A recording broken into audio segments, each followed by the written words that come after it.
So Skip and Loafer is an anime that you guys asked me to watch last month, and I can see why. There was much praise I've heard about this show and how it's lighthearted and fun, and, you know, cut into the chase, that's a pretty accurate summary for Skip and Loafer, and I really think it's one that addresses a big issue of mine that I've had the past, I was gonna say past few months, but really through the past, like, my entire adult life, which is basically that I would love to go back to high school again. High school to me was one of the best times in my life, and I love the premise of that movie 17 again with Zac Efron, because that's just kind of how it feels. And Persona 3 Reload is a game I recently played that kind of let me live this fantasy, but then Skip and Loafer is kind of like what I got to watch to let me spectate that fantasy. Because Skip and Loafer really deals with this girl, Mitsumi, who is a country gal that moves to the big city, aka Tokyo, to go to hopefully a really prestigious school to become a big like government official. I think the really endearing thing about Mitsumi is not only that she has that goal that's really, you know, admirable. I always love people having ambitious dreams and everything. I really can relate to that. But she also kind of has this dorky personality, not like dorky in the sense of like she's a dork, you know, she's just has certain mannerisms that the people that she meets at this Tokyo school don't exactly have the same ways. And luckily that's not really a gimmick of the show though. It's pretty fast how she makes friends in this. I think it's literally just a couple episodes and she's pretty much got the entire group that is the show. And I think that's really cool, but especially she meets the first friend, which is Shima. Shima is a pretty boy, blonde, that has things that, like, you know, made him go, Mitsumi's really cool.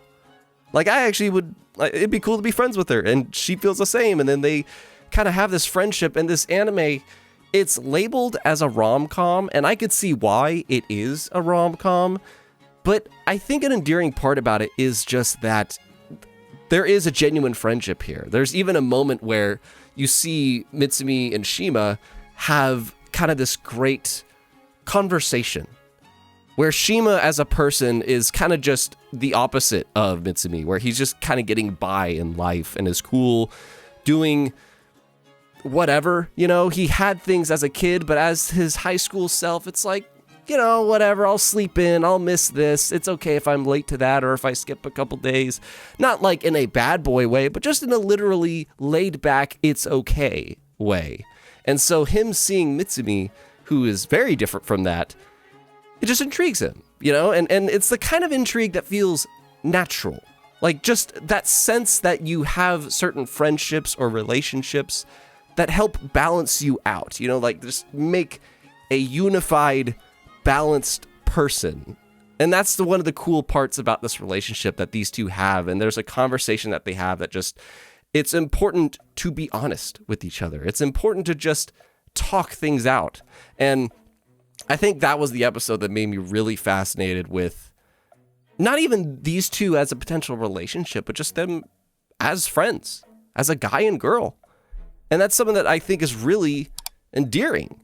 Now, there's things about this that I just, like, I think this is a lighthearted show. I think it was definitely worth the watch, and I appreciate you guys getting me watch it. But I also think it's a show that doesn't exactly do too much special, I'll basically say.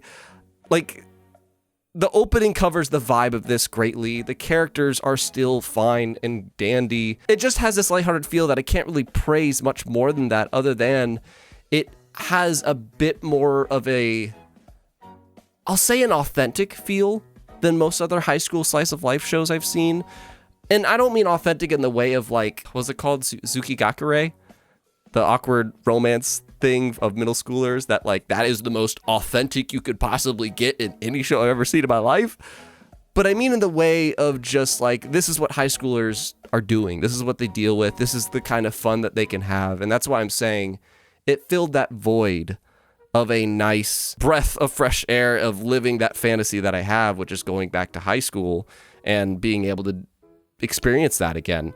And that's what the show gave me. But other than that, the drama that the characters experience, which is very few, there's not much drama, I'm gonna say. Like it's drama that's just kind of present, but it doesn't take over. Like there's a lot of things about the show that I respect. I just don't know if it's exactly for me, but it's nonetheless a fantastic watch. I think it might be even one of the most rewatchable shows I can imagine, but like it just doesn't leave a big impact. I think that's also because I just came off of Fear and watching that, which left a big impact on me. But I think it's a solid 8 out of 10, like maybe 7 or 8 out of 10 out of there. But I did enjoy it and would love to know like what's another anime you would love me to watch maybe this month. And if you haven't checked out the Fear and video, go check that out.